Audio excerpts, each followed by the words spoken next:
আসসালামু আলাইকুম, আমি ফয়সাল শাহী সবাইকে আবারও স্বাগতম জানাই ওয়ার্ডপ্রেস ভিডিও টিউটোরিয়াল সিরিজের এই পর্বে, যেটি কিনা আপনাদের সামনে প্রেজেন্ট করছি bdtechzone.com।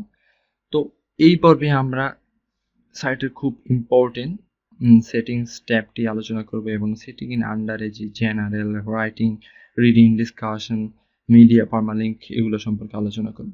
তো আমরা প্রায় শেষ পর্যায়ের দিকে চলে আসছি সাইট কন্ট্রোলের, যে আমাদের ওয়ার্ডপ্রেস ভিডিও টিউটোরিয়াল সিরিজে। তো আপনারা একটি কথা আবারও মনে করে দিই যে সাইটে লোকাল হোস্টে কাজ করার পূর্বে আপনি অ্যাপাচি মাইস্কেল রান করে রাখবেন। রান করে আপনি সাইটে লগ ইন করবেন।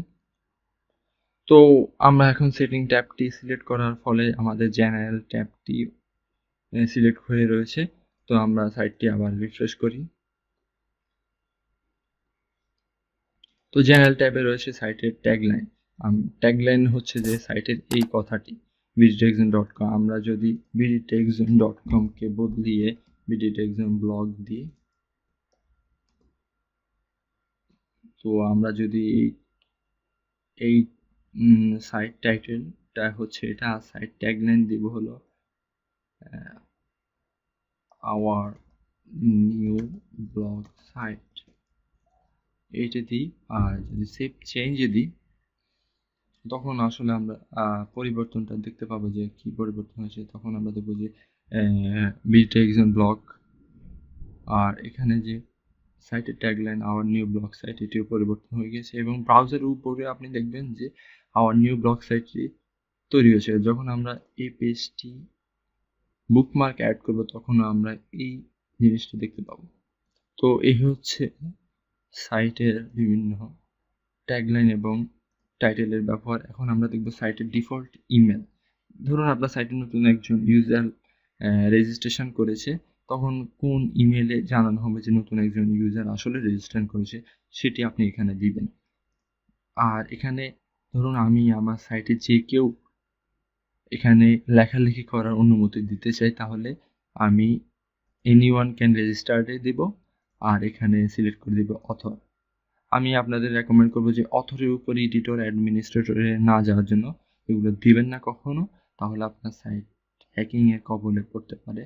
সবসময় কন্ট্রিবিউটর আর অথর দিতে পারেন। আর আপনি যদি চান যে না, লেখালেখি করতে পারবে না কিন্তু লগ ইন করে যে কেউ আমার সাইটে মন্তব্য করতে পারে, তাহলে আপনি সাবস্ক্রাইবার দিবেন। তো আমি এখানে কন্ট্রিবিউটর দিচ্ছি, কারণ যে কেউ আমার সাইটে লেখালেখি করতে পারবে, কিন্তু লেখালেখি করার পরে আমি যখন এটি অ্যাপ্রুভ করব, তখন এটি পাবলিশ হবে। তাই আমি এনিওয়ান ক্যান রেজিস্টার কন্ট্রিবিউটর দিলাম। তখন আর এখানে টাইম প্লেস হবে +6 বাংলাদেশ স্ট্যান্ডার্ড টাইম, আর ডেট ফরম্যাট 3 আগস্ট 2022 ফরম্যাট, ঠিক আছে। আর উইক আমাদের বাংলাদেশে স্টার্ট হবে শনিবার থেকে, এবং সেভ চেঞ্জ। তো আমরা এখন আমাদের সাইটের লিঙ্কটা যদি কপি করি, আর আমরা যদি আরেকটি ব্রাউজার ওপেন করি যেখানে আমাদের সাইটে আমরা লগ ইন অবস্থায় নেই,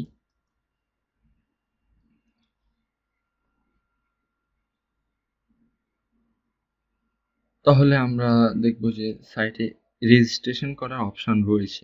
আমরা যদি লগ ইনে ক্লিক করি, তাহলে আমরা দেখব যে সাইটে রেজিস্ট্রেশনও করা যাবে। এই রেজিস্ট্রার বাটনে ক্লিক করলে আপনি ইউজার নেম লিখবেন।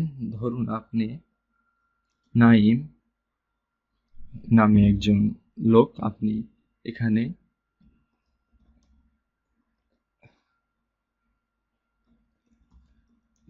এই ইমেল অ্যাড্রেস দিয়ে এবং এই ইউজার নেম দিয়ে আপনি এই সাইটে রেজিস্ট্রেশন করতে যাচ্ছেন। তো আপনি যখন এই ইউজার নেম, ইমেল অ্যাড্রেস লিখবেন আর রেজিস্ট্রেশন বাটনে ক্লিক করবেন রেজিস্টারে, তখন আপনার ইমেল অ্যাড্রেস, যে ইমেল অ্যাড্রেসটি আপনি দিবেন, সেই ইমেল অ্যাড্রেসে একটি পাসওয়ার্ড চলে যাবে এবং আপনি সেই পাসওয়ার্ড এবং ইউজার নেম দ্বারা সাইটে লগ ইন করতে পারবেন। তো এখানে আমি রেজিস্টার বাটনে ক্লিক করলাম।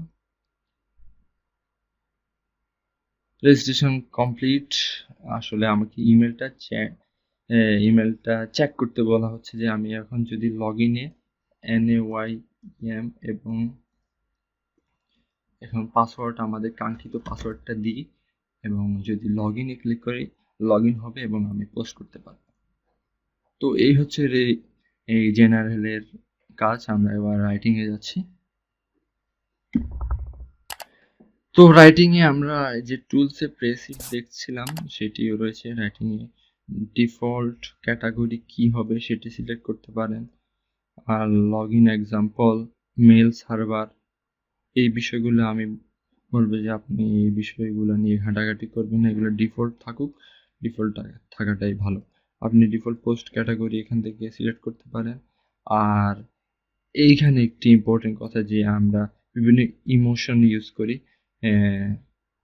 যে ডট ড্যাশ পি দিলে যে হাসি চিহ্নটি আসে, এগুলো যদি আপনি পোস্টে দিতে চান তাহলে টিক চিহ্ন দিবেন এবং সেভ চেঞ্জে দিবেন। তো এটির বেশি কোনো কাজ নেই। আমরা রিডিং ট্যাবে যাচ্ছি। তো রিডিং ট্যাবটা আসলে ইম্পর্টেন্ট। আমরা আমাদের সাইটটা দেখছি, সাইটে একটা মাত্র পোস্ট হোম পেজে, খুবই বিচ্ছিরি কথা, একটা মাত্র পোস্ট, আমরা এটিকে 10টি করে দিলাম। এখন যদি আমরা সাইটটিকে রিফ্রেশ করি তখন আমরা দেখব যে সাইটে 3টি পোস্ট, আগের মতো আর একটি নেই। যখন আমাদের সাইটের হোম পেজে 10টি পোস্ট হয়ে যাবে, এরপরে যদি আপনি কোনো পোস্ট করেন তাহলে এটি আরেকটি পেজ দেখাবে যে ওল্ডার পোস্ট। তখন ওল্ডার পোস্টে ক্লিক করে আপনি আগের পোস্টে চলে যেতে পারবেন। তো আপনি যে ব্লগ সাইটটি তৈরি করলেন, আপনি চাইলেন যে না, এই ব্লগ সাইটে এভাবে শুরুতেই এই পোস্টগুলো আসবে না। আপনি চাইলেন যে শুরুতেই আমাদের সম্পর্কে পেজটি আসবে, সেটিতে মানুষ দেখবে, তখন যখন এবার ব্লগে ক্লিক করবে তখন ব্লগের জিনিসগুলো আসবে। সেটি আপনি করতে পারেন যে হোম পেজটি আমাদের সম্পর্কে এবং ব্লগ পেজটি করে দেবেন স্যাম্পল পেজকে সিলেক্ট করে দিলাম। এখন যদি আমরা সাইটকে রিফ্রেশ করি তখন দেখবেন যে সাইটের হোম পেজে আর কোনো পোস্ট নেই। হোম পেজে আমাদের সম্পর্কে পেজটি হোম পেজ হিসাবে বিল্ট ইন হয়ে গেছে। তো আমরা যখন স্যাম্পল পেজে ক্লিক করব তখন আমরা সব পোস্টগুলি দেখতে পারবো। তো আমরা স্যাম্পল পেজটাকে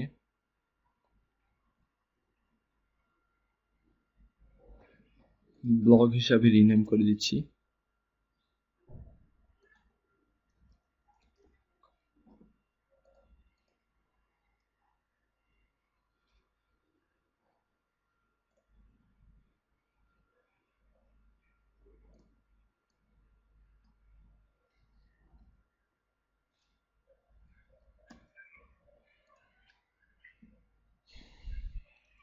তো এই হচ্ছে বেসিক কাজ।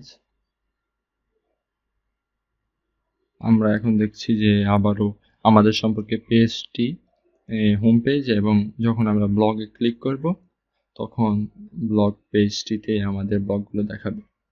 এটি খুবই ইম্পর্টেন্ট, এই কাজটা আপনারা দেখে রাখবেন। এরপর আমরা ডিসকাশন নিয়ে কাজ করব যে আমরা বলেছিলাম কিছুটা। এখানে আপনি দেখবেন বিভিন্ন কাজ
बताऊं जितने पास तेरे का साले सब है वो बिकाओ आज चाटे तेरे पाँव कल वो देंगे तुझको खाओ खेले दोस्ती के दाव राइट नाउ दो बोले दोस्तों को कर पूरा दफा क्योंकि घोटे देते वो गला जैसे हो दमा हाँ जी हाँ तुझ में बूदा है बहुत सारा हाँ जी हाँ तू बजूका